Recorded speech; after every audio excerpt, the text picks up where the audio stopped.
And then, of course, the president's 3-time going to the well, let them eat cake. Little girls should only own the number of dolls the government specifies.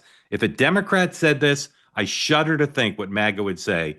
The president said it last week. He said it with Kristen Welker. And here he is again, talking to the media yesterday, once again saying, you may only own the number of dolls I tell you to. Roll that, please. All I'm saying is that a young lady, a 10-year-old girl, 9-year-old girl, 15-year-old girl doesn't need 37 dolls. She could be very happy with 2 or 3 or 4 or 5. I would.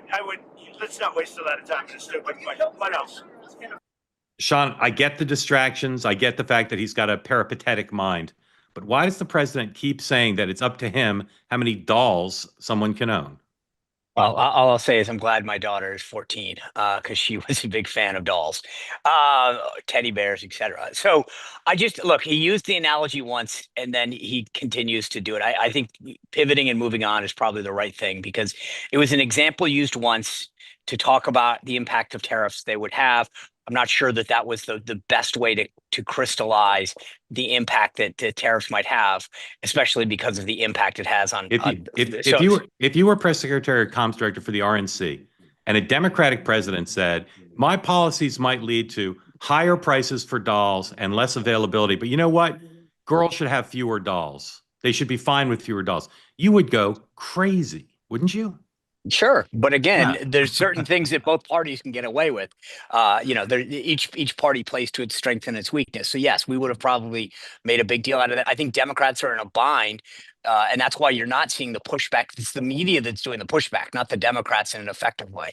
Chuck Schumer shouldn't be doing an event with small business owners. He should be doing an event with a little girl with 10 dolls. Damn. I mean, I was just going to say, this is where, as a Democrat, I look at Trump when he went to work at McDonald's, got in the garbage truck. Like, he's great at taking a moment like this and flipping it into some sort of like symbolic, thing that drives social media that like everyone is talking about. Chuck Schumer, Mark, put a letter out. Right? Like saying that we have concerns about it. I mean, look, he is the ultimate red ball distractor. I even thought in that statement on Air Force One, he caught himself.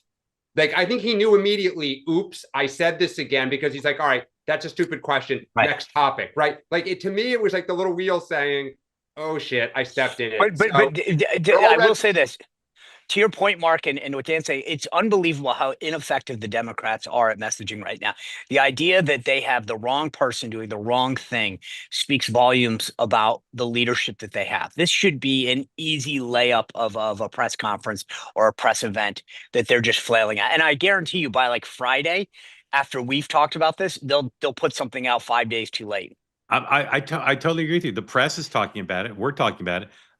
I've not heard a single Democrat. But you know what? There was on social media. Like, it's crazy. It's crazy what the president's saying. I will tell you this though. There's a what's his name? Rob Flaherty. Is that his name? The deputy campaign manager for Kamala. Yep. I tweeted out he had a great op-ed this weekend. Great op-ed. The New York Times. I tweeted it out. But this is exactly what he was talking about, where there's like they use the wrong mediums to talk about the wrong things with the wrong people, and this is their fundamental problem right now. I mean, it was amazing to hear him say it. It's kind of funny. He took that message to the New York Times. There's a bit of irony in there, but I understand why he did it. Well, and he said he noted the irony in the piece. That he was writing it. He was writing it in the place he doesn't think Democrats should be. Hey, want to be part of the two-way community all the time? Hit the subscribe button.